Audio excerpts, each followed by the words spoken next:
புதுச்சேரியில் இருந்து 4.5 லிட்டர் மதுபானம் கொண்டுவர அனுமதியில்லை என்று சென்னை உயர்நீதிமன்றம் உத்தரவு பிறப்பித்துள்ளது.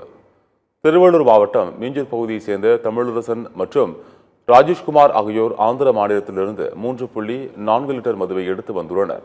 இது தொடர்பாக இவர்கள் இருவர் மீதும் கும்மிடிப்பூண்டி மதுவிலக்கு அமலாக்க பிரிவினர் வழக்கு பதிவு செய்தனர்.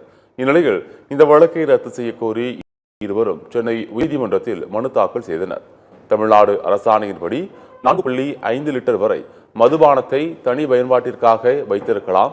தாங்கள் கொண்டு வந்த மதுபானம் தங்களின் சொந்த பயன்பாட்டிற்காகவே என்றும் தெரிவித்திருந்தனர். இந்த மனுவை ஏற்கனவே விசாரித்த நீதிமன்றம் புலன் விசாரணைக்கு இடைக்கால தடை விதித்து உத்தரவிட்டிருந்தது. வழக்கு இன்று விசாரணைக்கு வந்த நிலையில் 4.5 லிட்டர் மதுபானம் வைத்துக் கொள்ளலாம் என்ற அரசாணை தமிழக மதுபானங்களுக்கு மட்டுமே பொருந்தும் என தமிழக அரசு விளக்கம் அளித்திருந்தது. புதுச்சேரி, ஆந்திரா போன்ற வெளி மாநிலங்களிலிருந்து கொண்டு வரப்படும் மதுபானங்களுக்கு இந்த அரசாணை பொருந்தாது என்று தமிழக அரசின் விளக்கத்தை உயர்நீதிமன்றம் ஏற்று மனுவை தள்ளுபடி செய்தது.